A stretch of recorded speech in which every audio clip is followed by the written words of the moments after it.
안녕하세요. 마침 비가 오길래 제가 비 오는 날 파혼을 했던지라 그날의 일이 생각나서 글을 써보려고 합니다. 원래 감성적인 편은 딱히 아닌데 비만 오면 생각이 좀 많아지더라고요. 주말이라 출근도 안 하고 집에만 누워있기 심심해서 컴퓨터를 켜봤어요. 제 사연은 슬픈 얘기도 아니고 무거운 얘기도 아닙니다. 어쩌면 정말 별일 아닌 가벼운 황당함 정도일 거예요. 근데 제가 그런 당황스러움 때문에 파혼을 하게 된 거지 뭡니까? 아마 예비 신랑을 향한 제 감정이 딱 그 정도였어서 무겁지 않은 이유로 파혼을 해버린 걸지도 모르겠네요. 그럼 이젠 입에 오르내기조차 쉬워진 저만의 수치심을 여기서 털어내보도록 하겠습니다. 저와 예비 신랑은 집안 어른들이 연결해준 소개팅으로 만나게 된 사이입니다.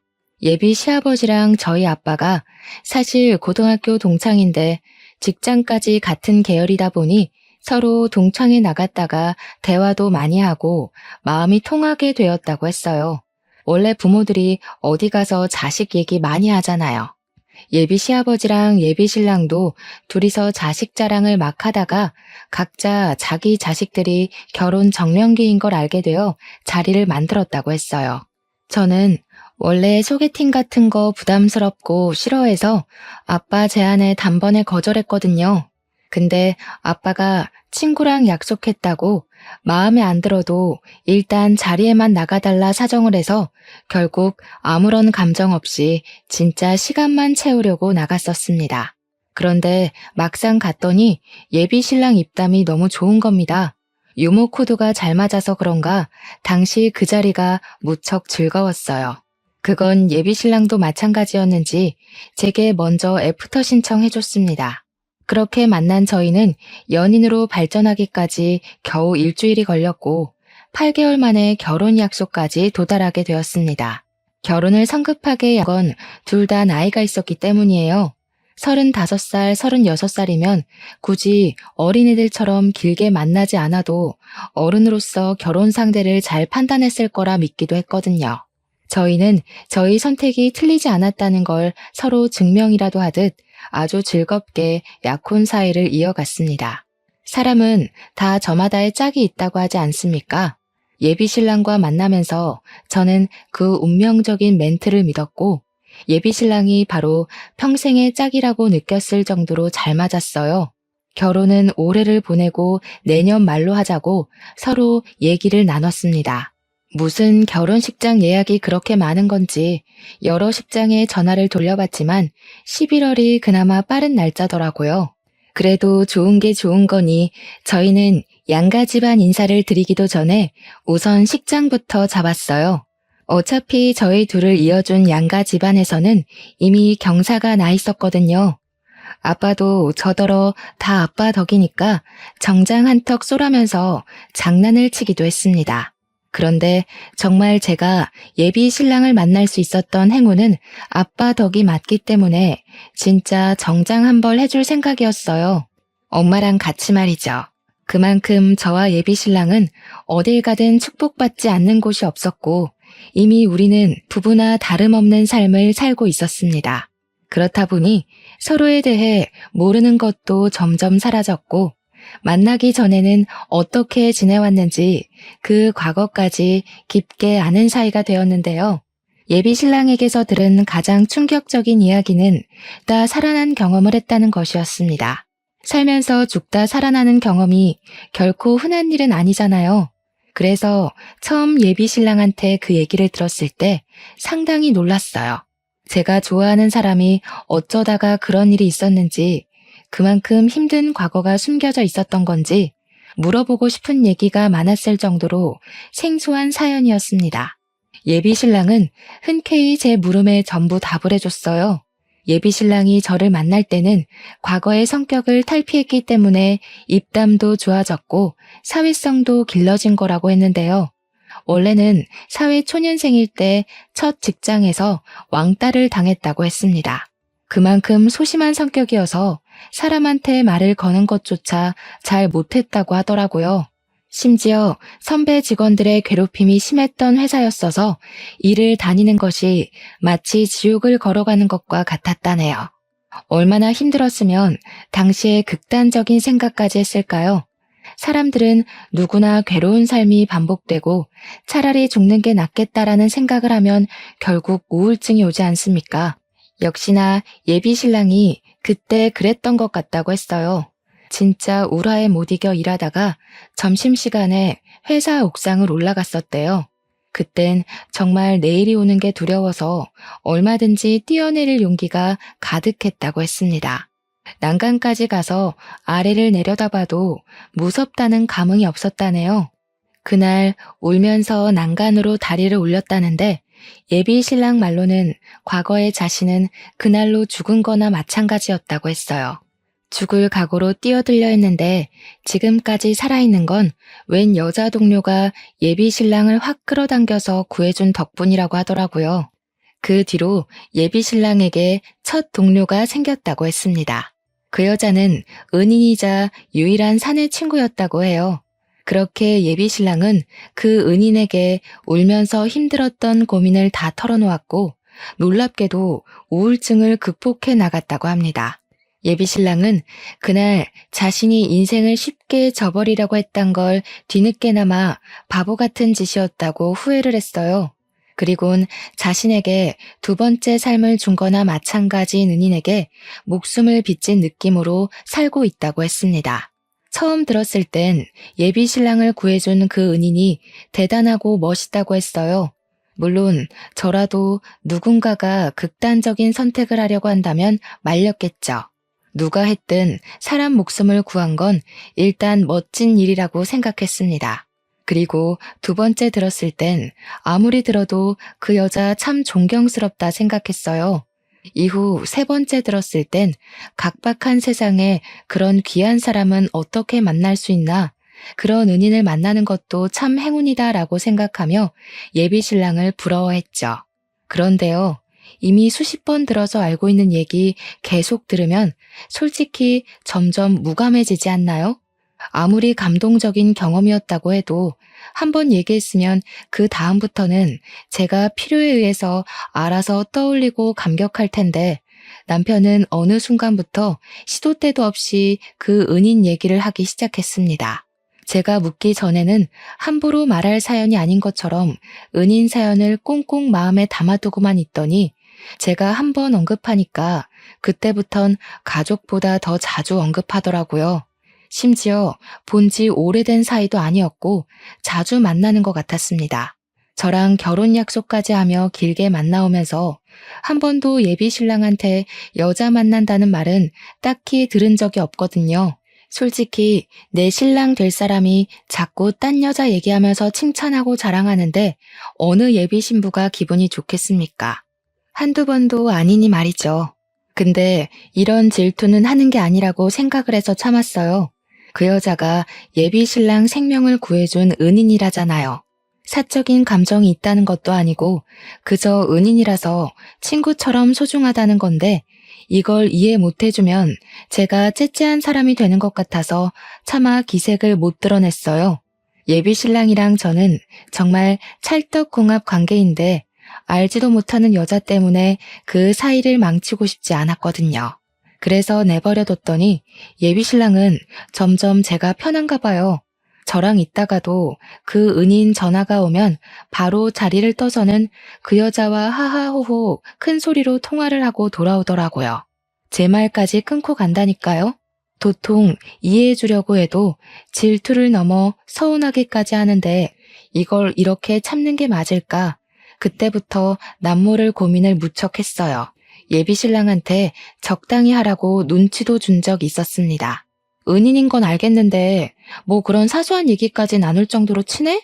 자기 통 그 사람이랑만 전화하는 것 같다? 그렇게 자주 만나면 없던 마음도 생기겠어. 그래 보여? 우리가 좀 친하긴 해. 나는 무슨 고민 생길 때마다 수영이 찾잖아. 수영이가 고민 상담을 진짜 잘해주거든. 내가 무슨 복이 있어서 이런 친구가 다 생겼나 몰라?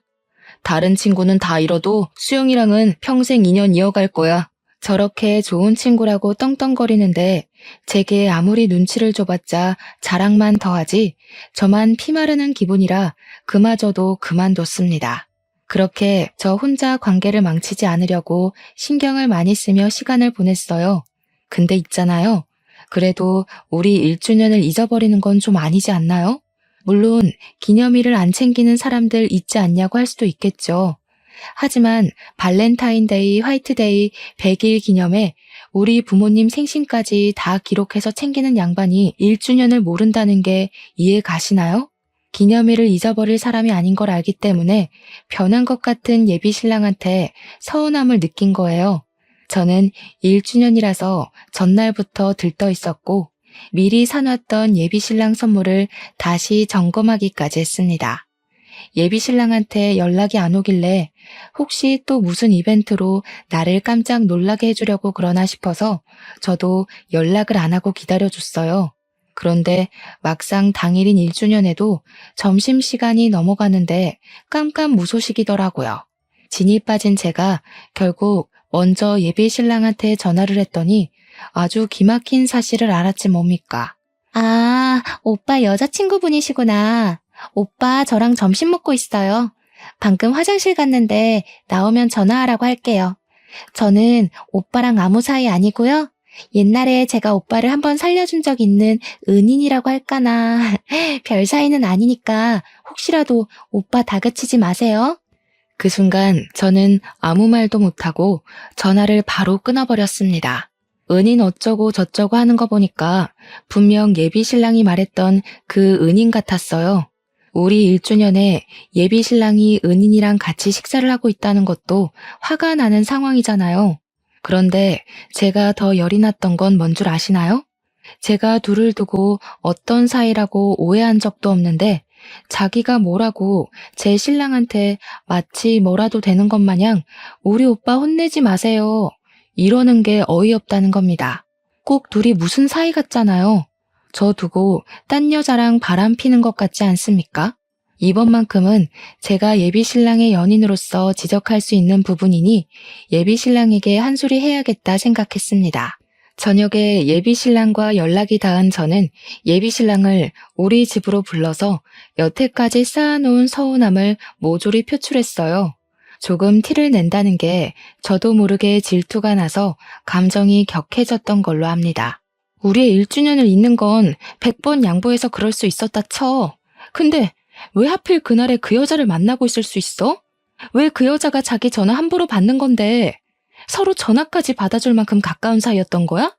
그 여자는 뭔데 나한테 자기 혼내지 말라고 부탁해? 너무 화가 나서 저도 제가 예비 신랑 은인을 그 여자라고 칭하고 있는 줄 몰랐습니다. 예비 신랑이 저더러 그 여자라고 하지 말라길래 알아챘어요. 근데 지금 상황에서 고작 그런 호칭이 중요한 건가요? 제 감정에 대해 예비 신랑한테서 돌아온 답변은 아주 허무하기 짝이 없었습니다. 네 기분 알겠는데 그 여자라고 하는 건 나에 대한 예의가 아니지.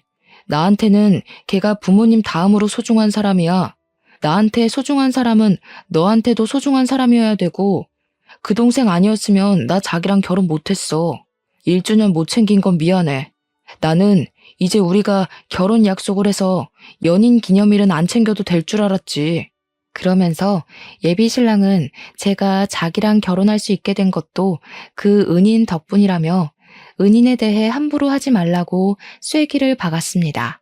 참 개떡 같은 상황이라고 생각했어요.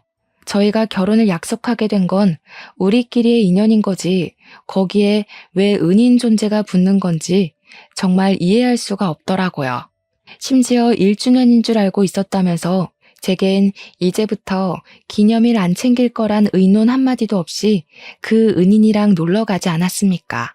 저는 아무리 봐도 예비 신랑 태도가 잘못되었다고 보는데 예비 신랑은 저를 은인한테도 질투하는 시기쟁이로 보는 것 같더라고요.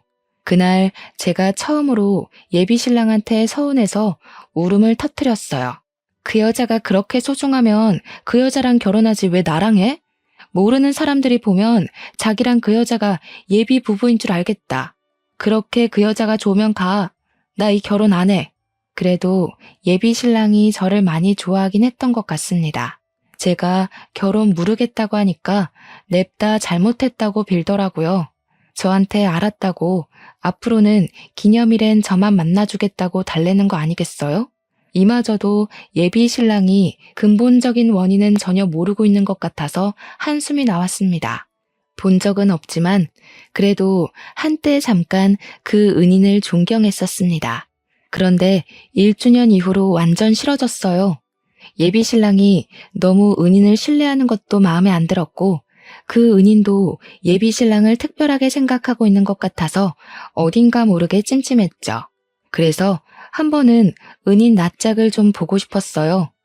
혹시나 예비 신랑이 은인이란 걸 핑계로 엄청 예쁜 여자랑 눈이 맞아서 바람 피는 건 아닌가 그렇게까지 의심이 뻗더라고요.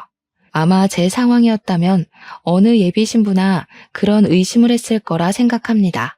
그래서 저는 예비 신랑한테 은근슬쩍 그 은인을 보고 싶다고 찔러봤어요. 그 동생 만날 때 나도 데려가줘. 명백히 내 사람 살려준 셈인데 나도 고맙다는 인사는 하고 싶어서 밥이라도 사주게. 정말? 역시 자기는 마음이 넓어. 그렇게 생각해줘서 너무 고마워. 내 동생도 좋아하겠다. 진작에 이렇게 나왔으면 벌써 만나서 친해졌지. 난 또 자기가 속 좁게 이런 사이도 이해 못해주는 사람인 줄 알고 고민 많이 했잖아. 예비 신랑은 진짜 은인 때문에 자기 나름대로 저와의 결혼을 아주 살짝 고민하긴 했던 것 같습니다. 그 말이 또 서운했지만 의외로 은인 같이 보자는 제 말에 예비 신랑이 너무 좋아해 주길래 바람을 피는 건 아닌 것 같아서 좀 어리둥절했어요. 그럼 진짜 은인이라는 이유만으로 그렇게 가까이 지냈던 걸까요? 예비 신랑 반응이 너무 순수해서 갑자기 제가 정말 의부증이라도 온 여자처럼 오버했다고 느껴진 거 있죠. 어쨌든 이왕 이렇게 돼버린 거 은인에 대한 궁금증은 여전히 풀리지 않아서 결국 은인과 날짜를 잡게 되었고 저는 예비 신랑이 그렇게 자랑하던 은인을 처음 대면하게 되었습니다. 제가 상상했던 예쁘장한 미모의 여성일 거란 예측과 달리 은희는 대학 시절 씨름을 했을 정도로 체격이 좋은 듬직한 여자였어요. 목소리는 천상 여자인데 키가 175cm 정도 되어 보였고 보디빌딩 준비하냐고 물어볼 뻔했을 만큼 몸은 우락부락했습니다. 제 예비 신랑도 한 체격 하는데 그런 예비 신랑이랑 체격이 전혀 차이가 안 날 정도로 남자 같은 몸을 가지고 있는 여자였어요. 그래서 첫인상만 보고 속으로 100만 번 안심했습니다. 예비 신랑 이상형이 마르고 아담하고 여리여리한 여자라는 걸 알기 때문에 그런 이상형과 상극인 여자랑 바람 피울 가능성이 적다고 봤거든요. 그런데 말이에요. 희한하게 같이 식사를 할수록 그 은인이 저한테 묘한 신경전을 벌이려는 게 느껴지더라고요. 제가 우리 신랑의 예비 신부인데 제가 뻔히 보고 있는 거 알면서도 예비 신랑이 좋아하는 음식을 젓가락으로 집어다가 건네주기도 했고 물도 따라주면서 지극정성으로 제 신랑을 챙기고 있었습니다. 그러면서 일부러 저를 이상한 사람 만들고 싶었던 건지 웃는 것 같지도 않은 웃는 얼굴로 슬쩍 찔러보는 거 있죠? 설마 이런 걸로 질투하는 사람 아니죠? 우리 오빠 속 좁은 여자는 안 좋아하는데. 하긴 오빠가 고른 여자니까 속이 좁지는 않겠네요. 저희가 워낙 남매같이 지내서 이런 건 아무런 감정 없이 하거든요. 질투할 필요 없어요.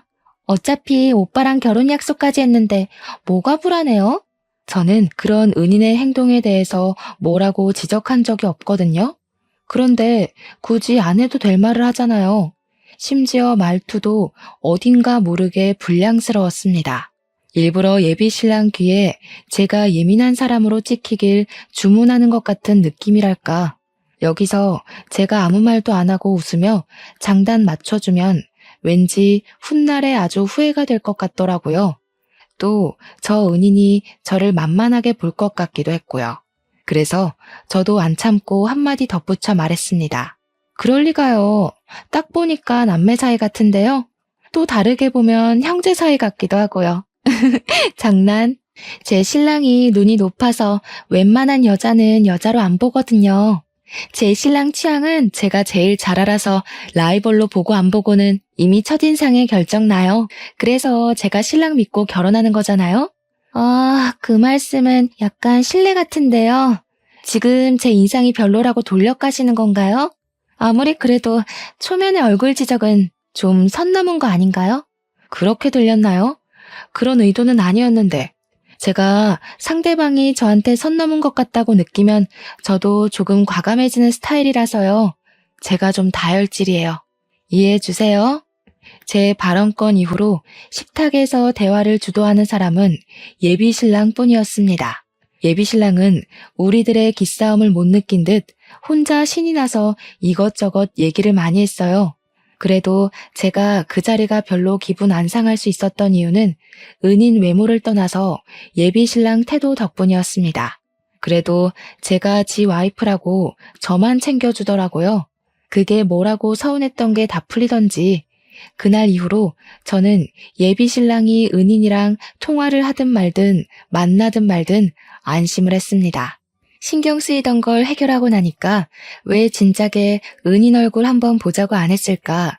지난날에 제가 바보 같기만 하더라고요. 그렇게 저는 결혼식까지 기분이 깃털 같기만 했습니다.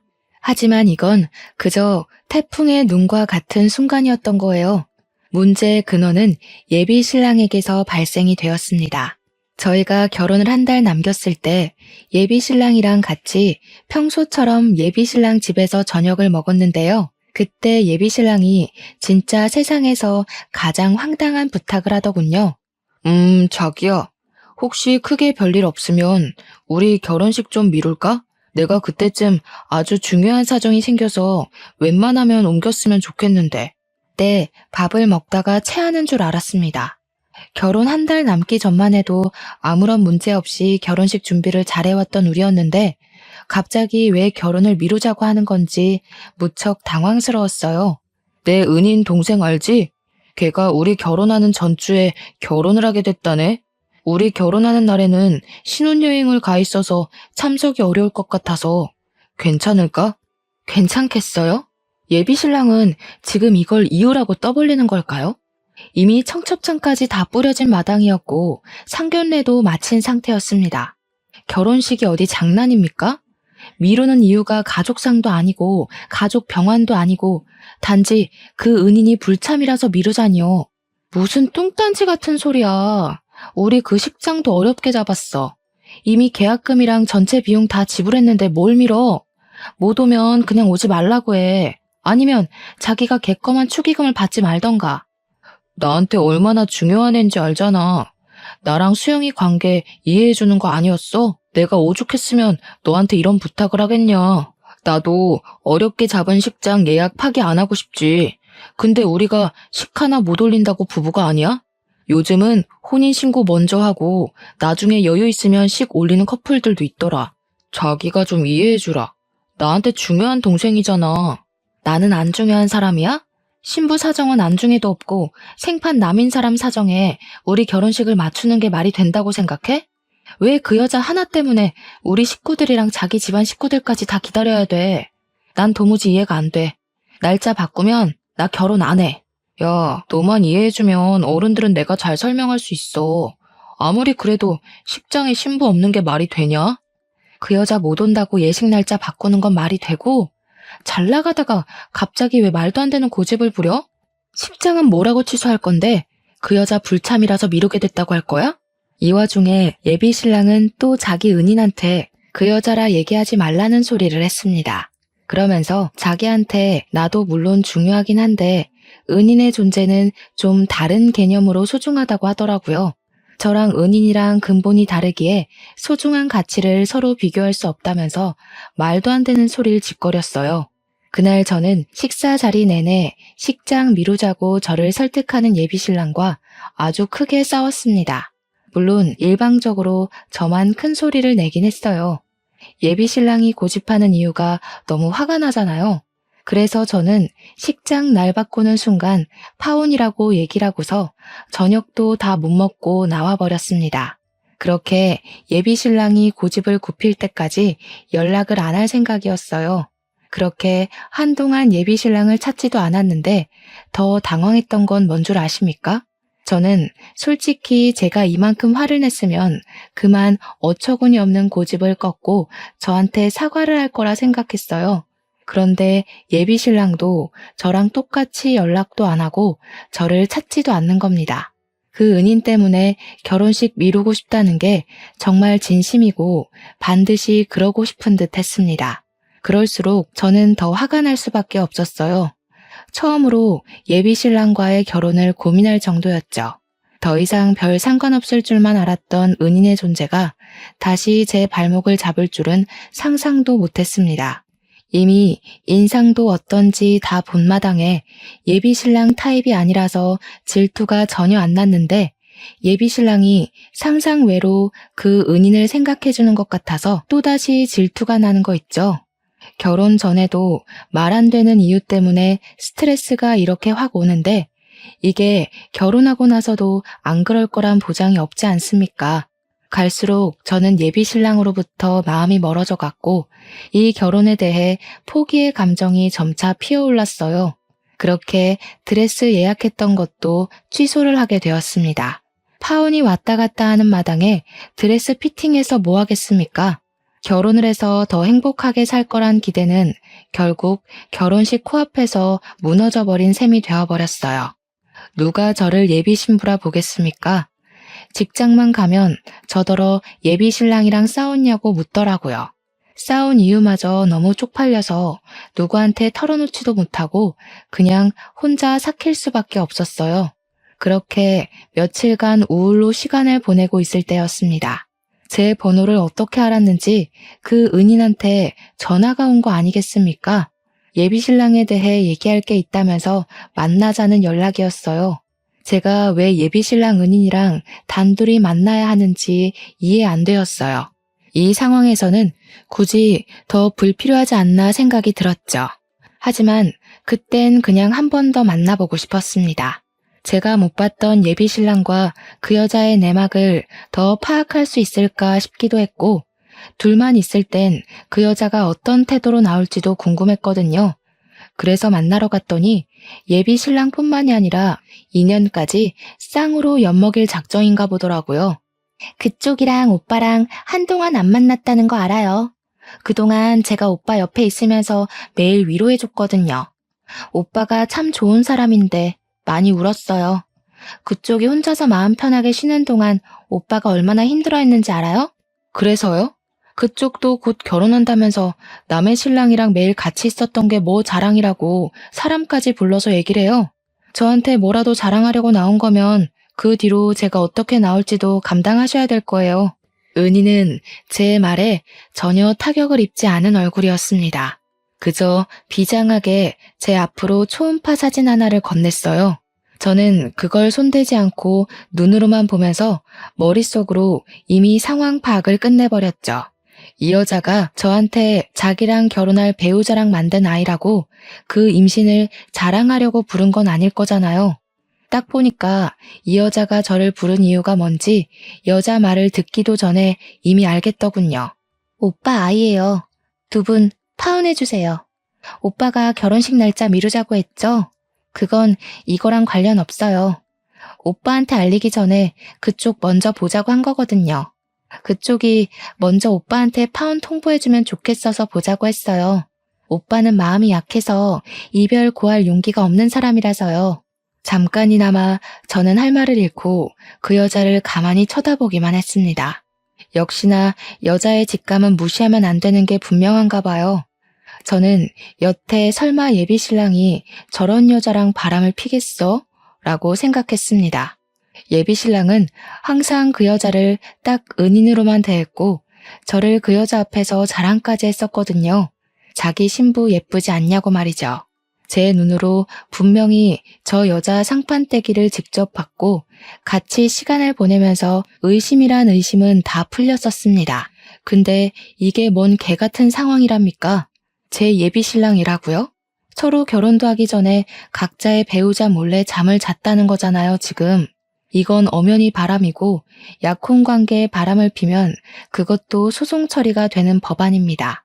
이 두 범법자들이 지금 뻔뻔하게 바람펴서 애 가진 게 뭐 자랑이라고 비련의 주인공들인 척 하는지 모르겠네요. 마치 둘이 너무 사랑하니까 저더러 그만 물러나 주라고 고개 숙이는 것 같았어요. 그렇잖아도 제가 속에 스트레스가 쌓일 대로 쌓인 상태라 분풀이 대상이 필요했거든요. 이 여자가 제 발로 제 앞에 찾아와 준 건 좀 고맙더라고요. 저는 대답 없이 그대로 자리에서 일어나서 이 여자가 미리 사놓은 아이스 아메리카노를 여자 머리 위에 부어버렸습니다. 그리고 플라스틱 컵을 여자 얼굴에 턱 하고 던져줬어요. 내가 어떻게 나오든 감당하라고 했죠? 맞을 거 알고 나 부른 것 같은데 안 맞고 그냥 갔으면 얼마나 아쉬웠겠어? 지금 둘이서 불쌍한 주인공 놀이 해야 되는데, 그쵸? 처음부터 이런 사이라고 말해줬으면 내가 시간 낭비 안 했을 거 아니에요. 아니다. 결혼 전에 니들 쓰레기라고 공표해줘서 고맙다고 해야 되나? 저는 아무 말도 안 하고 고개만 숙이고 있는 그 여자에게 마지막으로 제가 손 닦은 휴지까지 던져주었습니다.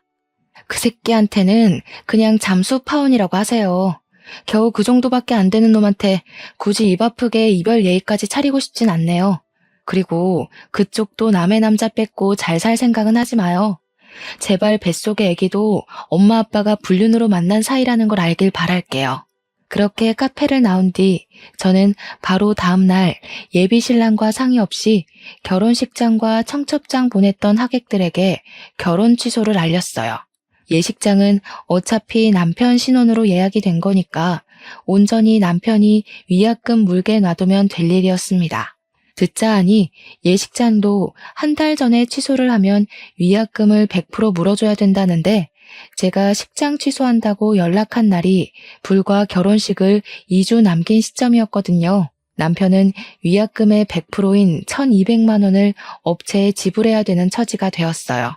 그러든가 말든가 저는 자취집도 정리를 하고 직장도 퇴사한 뒤 친정으로 잠적을 했습니다. 아니나 다를까 며칠 뒤에 한참 낮잠을 자다 일어났는데 식장 업체에서 연락을 받은 건지 예비 신랑한테 문자 잔뜩 와 있더라고요. 더도 말고 덜도 말고 말하기 귀찮아서 저는 간결하게 파혼하자라고만 문자를 보냈는데요. 연달아 오는 답장 내용은 저를 좀 당황하게 만들었습니다.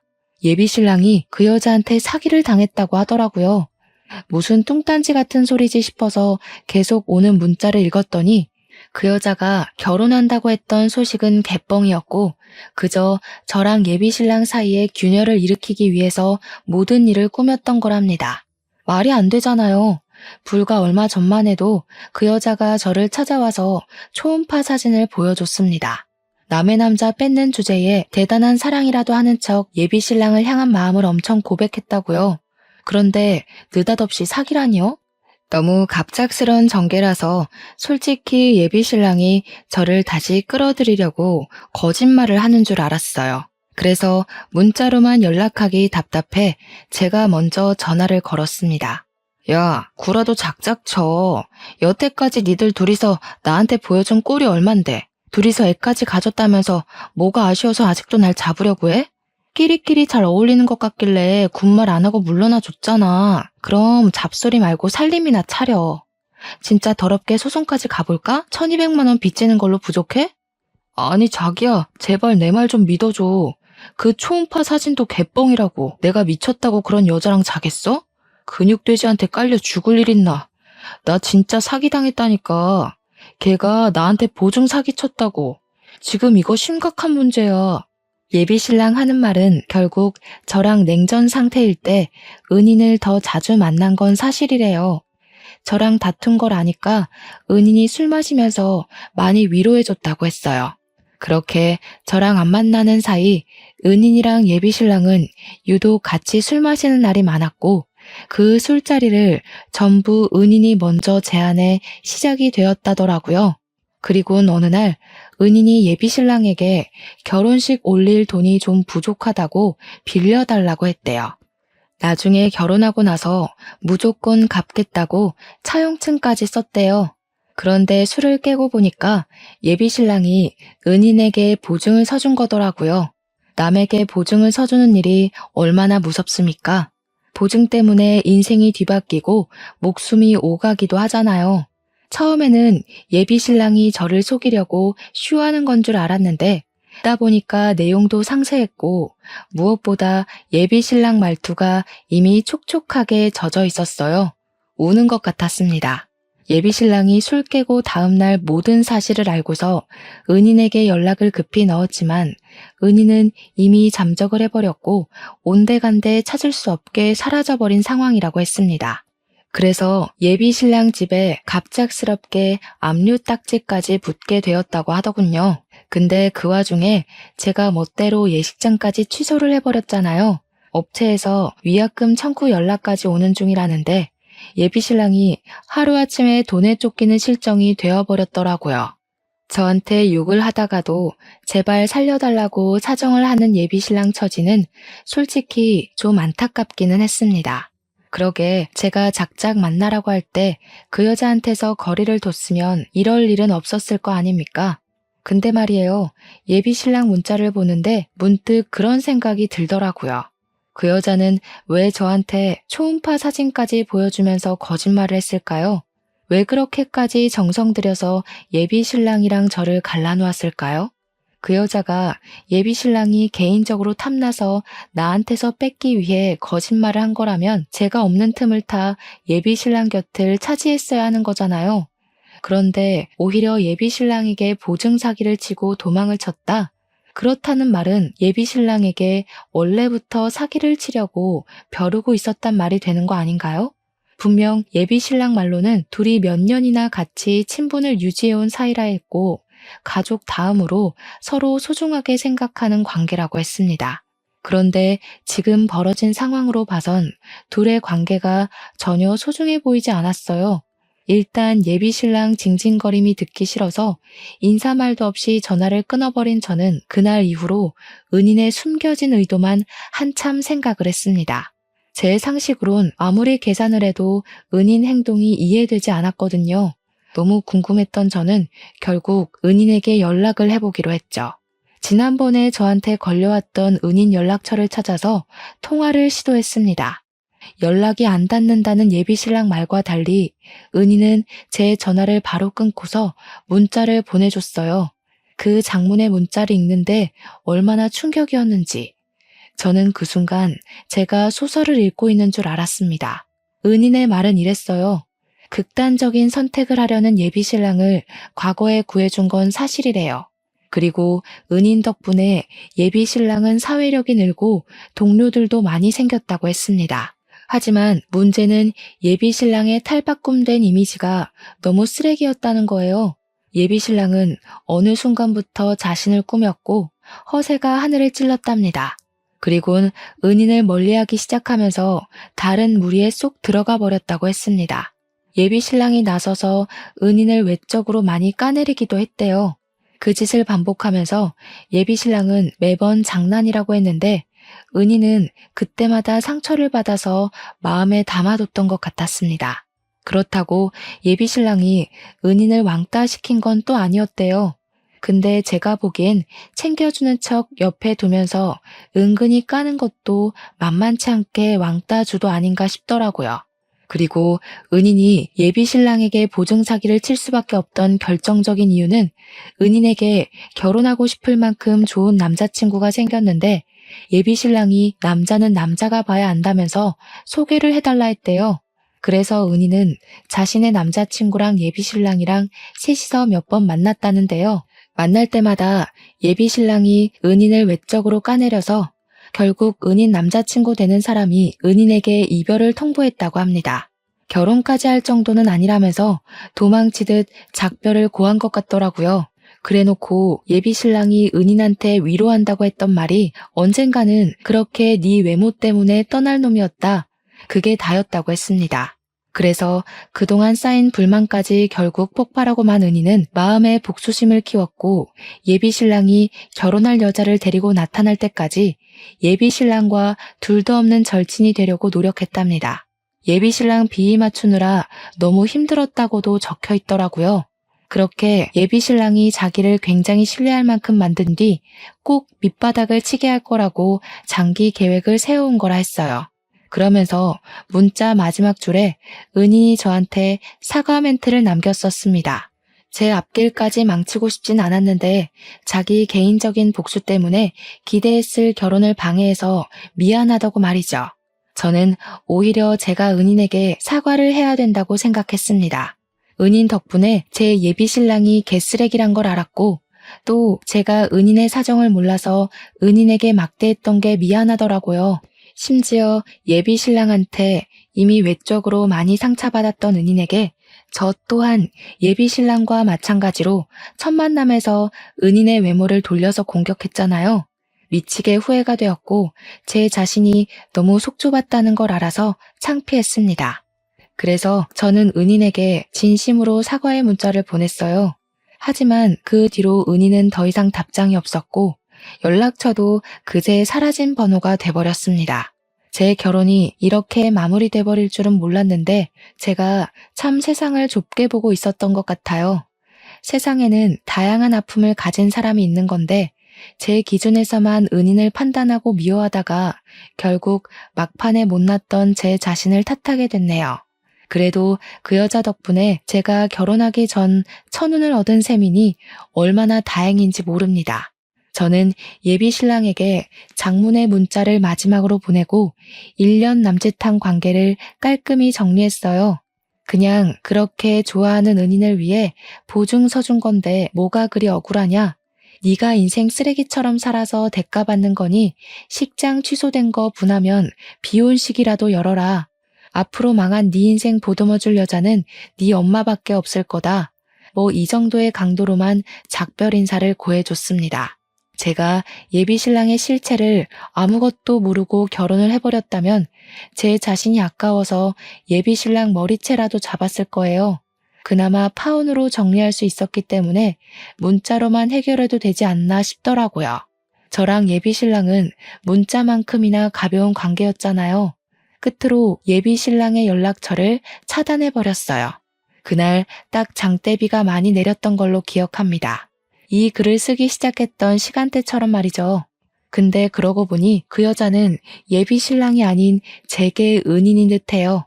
시간이 좀 흘러서 우연히 마주치게 된다면 차 한잔 대접하고 싶다는 생각이 드는 거 있죠? 꼭 얼굴 보고 그날의 실수를 사과하면서 더러운 똥 피하게 해줘서 고맙다고 인사를 하고 싶은 게 개인적 바람입니다. 사연을 마무리하고 창문 밖을 보니까 어느새 비가 그쳐 있네요.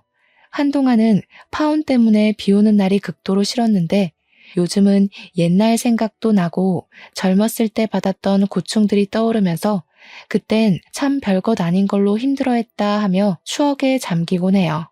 그게 꽤 소소하고 재밌더라고요. 아무튼 저는 무슨 일 있었냐는 듯 아주 무탈하게 잘 지내고 있습니다. 이곳에 제 사연을 소개할 수 있어서 너무 좋았네요. 그럼 모두들 늘 햇살 가득한 나날 보내시고 늘 행복한 일만 누리시길 기원하겠습니다. 들어주셔서 고맙습니다.